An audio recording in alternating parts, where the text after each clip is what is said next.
हरे कृष्ण कृष्ण कृष्ण हरे हरे, हरे राम राम राम हरे हरे। वृंदावन से घर एक मंदिर, प्रतिदिन के भांति हमारी छोटी सी कथा के साथ, छोटी सी दर्शन घर एक मंदिर दर्शन के पश्चात एक छोटी सी कथा।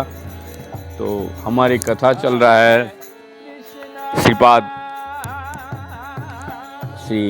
श्रीपाद आचार्य श्री सनातन गोस्वामी जी का। तो हम कल तक सुने थे कि उनकी भागवत स्वरूप में माधुर्य और भक्त वत्सल्य का क्रमिक कैसे विकास का इसका विश्लेषण किए हैं। तो उसका सारांश हम कुछ यहाँ पर विमोचन किए, पढ़ें और सुने। तो आज भी हम सुनने के लिए तात्पर्य। तो सभी सुनने से पहले हमारे गुरु महाराज तथा परम पूज्य गुरुदेव एवं गुरु महाराज के सह जितने भी गुरु वर्ग, हमारे गुरु वर्ग तथा चारों संप्रदाय के साधु संत महंत अनंत कोटि वैष्णव जो जहाँ पे जिस अवस्था में है, मेरा कोटि कोटि दंडवत प्रणाम सभी साधु संतों को। तो कल हम लोग ने जो सुने थे उसके पश्चात हम गोप कुमार परमानंद पूर्वक द्वारकापुरी में रहने लगे। यहाँ का आनंद वैकुंठ और अयोध्या के आनंद से भी कोटि गुना श्रेष्ठ था। बहुत ध्यान से सुनिएगा। आज ही अंतिम सनातन गोस्वामी जी का जो चर्चा है अंतिम होने वाला है, क्योंकि हम खाली उनके ग्रंथों का विशेष रूप से निचोड़ को यहाँ पर बता रहे हैं। तो ये जो लिखे हैं उनका जो सारांश है इस तरीका से, विशेष रूप से यहाँ वो अपने इष्टदेव श्री ब्रजेंद्र कुमार के अनुपम रूप माधुरी के दर्शन कर अपने प्रति सौहार्दपूर्ण व्यवहार को देखकर और उनके अमृतमय करुणापूर्ण वचनों को सुनकर जिस सुख का अनुभव करते हैं उसकी तुलना नहीं की जा सकती। फिर भी उन पर एक अनिवार्यनीय उदासी छाई रहती। उनके मुखारबिंद पर अतृप्ति का लक्षण स्पष्ट दिखाई देते। कारण ये था कि द्वारका में उनका इष्ट का सान्निध्य और उनका प्रेमपूर्ण व्यवहार था। तो भी राजेश्वराचार्य राज आश्चर्य का मर्यादा से बंधे हुए थे, जहां ना तो उनके हाथ गोचरण और खेलकूद आदि का अवसर था। तो यहाँ बहुत ध्यान से सुनिएगा। ना ब्रज की आलिंगन चुंबन आदि का उन्मुक्त वातावरण जिसकी उन्होंने ध्यान में स्फूर्ति हुआ करती थी। एक दिन नारद मुनि ने उनके अवस्था जानकर उपदेश किया, तुम्हारी पूर्ण तृप्ति गोलोक में ही संभव है। तुम ब्रजभूमि में जाकर स्मरण कीर्तन आदि साधन द्वारा गोलोक प्राप्ति का उद्योग करो, वही तुम्हारा साधन सुचारू रूप से संपन्न हो सकेगा। क्योंकि वो पृथ्वी पर स्थिति होते हुए भी वैकुंठ के ऊपर स्थिति गोलोक से अभिन्न है। द्वारकानाथ तुम्हारी अवस्था से अवगत है, वो स्वयं तुम्हें वहाँ पहुँचा देंगे। नारद मुनि का वचनामृत सुने गोप कुमार महादशा को प्राप्त हुआ। उनके नेत्र मुद्रित हो गए। उन्होंने अनुभव किया कि उन्हें कोई कहीं ले जा रहा है। कुछ देर में नेत्र खोले तो देखा कि वो गोलक में उपस्थित है। गोलक स्थिति मथुरा वृंदावन में श्री कृष्ण अन्वेषण करते हुए वो गोपराज नंदपुरी को पहुँचे। श्री कृष्ण उस समय गोचरण के लिए गए हुए थे, इसीलिए संध्या का समय हुए जमुना के किनारे उनके आगमन पथ पर जा खड़े हुए और उत्कंठा सहित उसे और दृष्टि लगाए खड़े रहे। जिसे और नंदन आने वाले थे। थोड़ी देर में गायों का हमराव के प्राण आकर्षणीय मुरली का मधुर ध्वनि सुनाई दी। एक स्निग्ध श्यामल कांति से दशों दिशाएं उज्जवल हो गई। मनोरम अंग गंध ने वातावरण को उन्मत्त कर दिया। फिर एक ही क्षण में वन्य वेश में मोर मुकुट बंसीधारी श्री कृष्ण मृदुमंद हास्य युक्त प्रफुल्ल मुख कोमल के अपूर्व सौंदर्य राशि के दर्शन कर वे मोह दशा के प्राप्त हुए। श्री कृष्ण ने उन्हें देखा सीदाम से कहा, वो देखो मेरा प्यारा सखा आ गया, और कहते कहते उनके ओर दौड़ पड़े। गोप कुमार की जब चेतना आई तो उन्हें देखा कि नंद नंदन के साथ वे भूमि पर पड़े हैं। नंद नंदन प्रेम के आवेश में उन्हें अपने बाहुपाश के कसे हुए मूर्छित अवस्था को प्राप्त हो गए हैं। उनके दोनों नेत्र से प्रवाहित अश्रुधारा वेग से रजोमय पंकीले हो गया है। गोपियां उन्हें देखकर लज्जाहीन हो रोदन करते हुए कह रहे हैं, हाय हमारे प्राणनाथ को ये क्या हुआ? क्या ये व्यक्ति कंस का कोई मायावी अनुचर है जिसके आते ही उनके ऐसी दशा हो गई? कृष्ण के साथी गोपगण भी उच्च स्वर से रोदन कर रहे हैं। उस क्रंदन ध्वनि को दूर से सुन नंदादि गोपीगण और पुत्र वात्सल्य जसोदा आदि वृद्धा गोपियां भी वहां आ गए और कृष्ण को मूर्छित देख हा करके हा खा रहे हैं। पशुगण कातर सूचक शब्द करते करते उनके निकट आकर उनके सियंग को सूंघ कर उसे चाट रहे हैं। पक्षी उनके ऊपर आकाश में मंडराते हुए शोक सूचक कोलाहल कर रहे हैं। गोप कुमार मर्माहत और किंकर्तव्य मूढ़ से यत्न पूर्वक श्री कृष्ण के बाहुपाश से अपने को मुक्त करते हुए उठे और उनके चरण जुगल मस्तक पर धारण कर बहुत कुछ विलाप करते हुए रोदन करने लगे। इतने में बलराम आए पीछे से भागते हुए। उन्हें गोप कुमार को देख श्री कृष्ण को मूर्छित का रहस्य समझने में देर ना लगे। उन्होंने गोप कुमार को वहीं श्री कृष्ण का गले में डाल दी। उनके हाथ से श्री कृष्ण का अंग का मार्जन करवाया और दीन वाक्यों द्वारा उच्च स्वर से उन्हें बुलवाते हुए भूमि से उठवाया। तब उनके नेत्र को जो अश्रुधारा के कारण मुद्रित हो रहे थे खुलवाया। सखा के हाथ के स्पर्श से उन्हें कुछ ब्रह्म ज्ञान हुआ। विकसित नेत्र से उन्होंने देखते ही उन्होंने उनका आलिंगन चुम्बन किया, जिससे बहुत दिनों के बिछड़े हुए अपने प्राण प्रिय सखा को प्राप्त कर कोई परमानंदित होता है, उस प्रकार परमानंदित हो अपने बाएं हस्त कमल से उनका दाहिना हाथ पकड़कर उनसे बहुत से कुशल प्रश्न किए। तब झूमते झूमते उनके साथ पूर में प्रवेश किए। गोदहन के पश्चात अंतपुर में उन्हें ले जाकर माता जसोदा की वंदना करवाई। जसोदा माँ ने उनके प्रति कृष्ण के अतिशय प्रेम देख उनको भी अपने पुत्र के समान लालन पालन किया। स्नान आदि कर कृष्ण ने नंद बाबा और बलराम के साथ भोजन गृह में प्रवेश किया।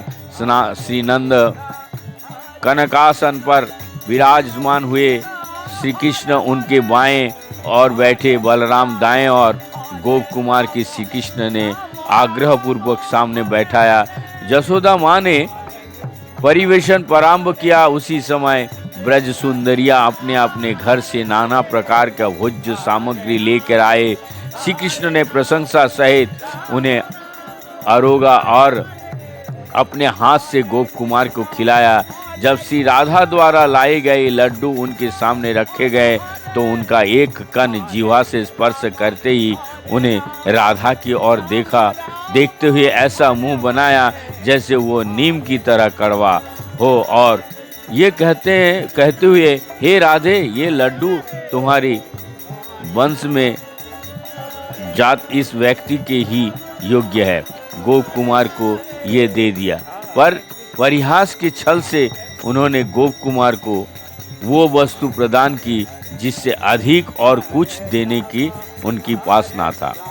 गोलक में गोप कुमार को अभिष्ट फल की पूर्ण रूप से प्राप्ति हुई। वो नित्य वहाँ रहकर जुगल की नित्य नई रूप माधुरी, नित्य नई लीला माधुरी और उनकी प्रेम सेवा के अनिर्वचनीय रस का आस्वादन करने लगा। बृहद भागवतामृत आख्यायिका के बीच में गोप कुमार के समय समय पर दिए गए नारद आदि का उपदेश का माध्यम से सनातन गोस्वामी ने साध्य साधना तत्व का निरूपण किया है। साध्य मुक्ति नहीं है, भगवान भी नहीं, भागवत प्रेम है। बहुत ध्यान से सुनिए। प्रेम प्राप्त हो जाने पर भगवान स्वयं भक्त से वशीभूत हो जाते हैं और धर्म, अर्थ, काम और मोक्ष में उसका तुच्छ भाव हो जाता है। मुक्ति सुख भक्ति सुख का विरोधी है, क्योंकि मुक्ति सुख सीमित और तृप्तिजनक है। भक्ति सुख असीम है, सदा वर्धनशील है, क्योंकि भगवान का स्वरूप सदा एक होते हुए भी नित्य नवीन है। वे नित्य नई रूप माधुरी और नई नई लीलाओं को प्रकट कर भक्तों को सुखी करते हैं। यही भक्तों के प्रति उनकी करुणा की पराकाष्ठा है।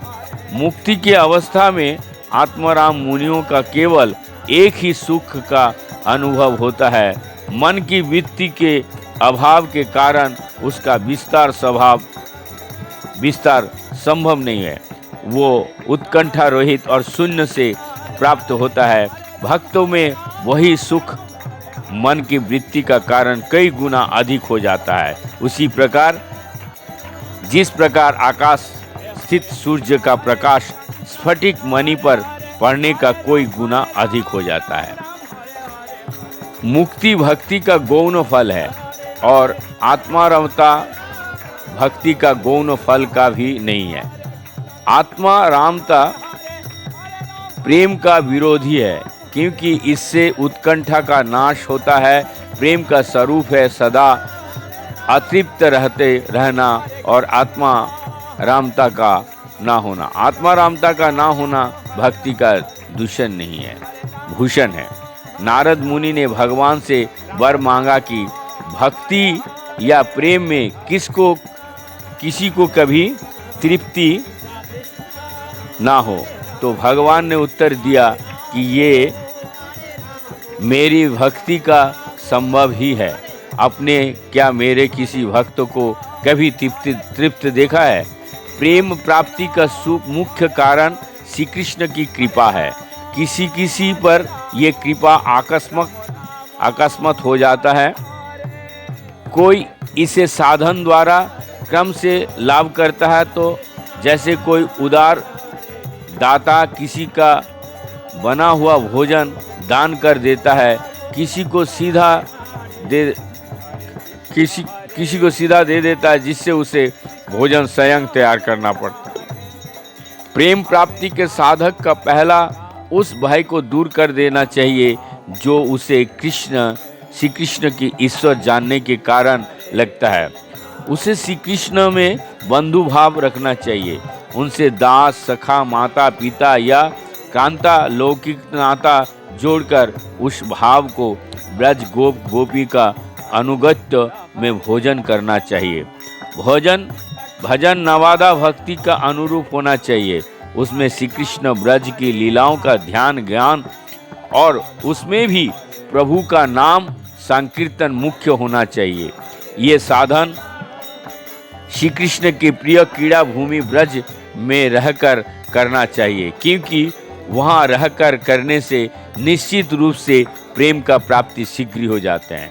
कीर्तन भक्ति का स्वरण भक्ति से श्रेष्ठ है, क्योंकि स्वरण भक्ति एकमात्र चंचल मन में ही प्रकाशित होता है और कीर्तन भक्ति जीवा, कान तथा मन प्रकाशित होते हैं और आसपास रहने वाले दूसरे जीवों को भी प्रभावित करते हैं। श्री कृष्ण के प्रेम रूपी संपत्ति प्राप्त करने के लिए नाम संकीर्तन की बलवान तथा श्रेष्ठ साधन है, क्योंकि ये आकर्षण मंत्र की तरह श्री कृष्ण की साधक के पास खींचे ले आने में समर्थ रखता है। पर यदि ध्यान के प्रभाव से समस्त इंद्रियों कि वृत्तियां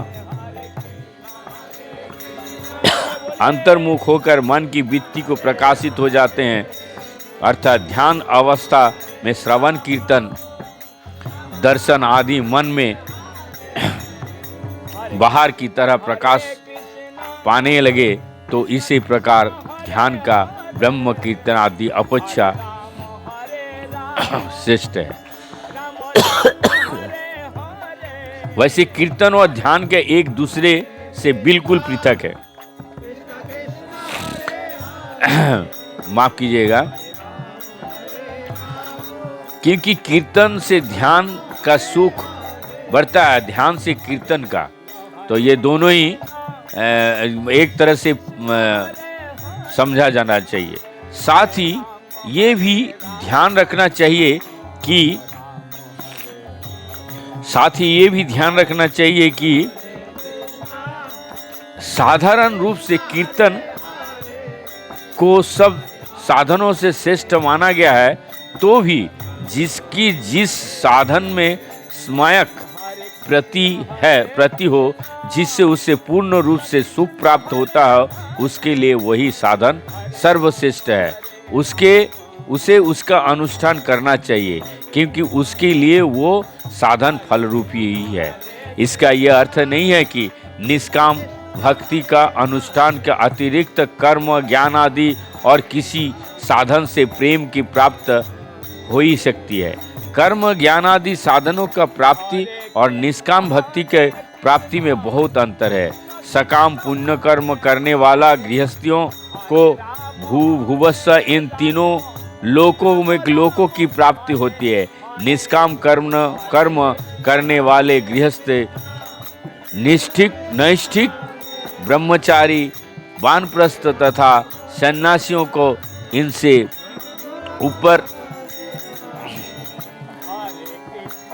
ऊपर महजन तप सत्य इन चारों लोकों का प्राप्ति होता है। भोग संपत्ति भोग समाप्त होने पर ये सब फिर भूमंडल पर आकर जन्म ग्रहण करते हैं। जो महलों का आदि को प्राप्त होते हैं, उनमें से कोई ब्रह्मा जी के साथ मुक्त हो जाते हैं। जो भगवान के सकाम भक्त हैं, वो अपने इच्छा से सब सुख भोग को भोगते हुए भी विशुद्ध होकर भागवत धाम प्राप्त होते हैं। पर जो भगवान के निष्काम भक्त हैं, वो तत्क्षण उस वैकुंठ को प्राप्त होते हैं, जो सच्चिदानंद स्वरूप है और मुक्त पुरुष को भी दुर्लभ है। निष्काम भक्ति कर्म ज्ञान आदि संस्पर्श से मुक्त होना चाहिए, क्योंकि कर्म से भक्ति में विक्षेप होता है, वैराग्य से उसका रस सूख जाता है और ज्ञान से वो नष्ट हो जाता है। इन तीनों से दूर हो जाने से ही भक्ति प्रथम कच्चा है।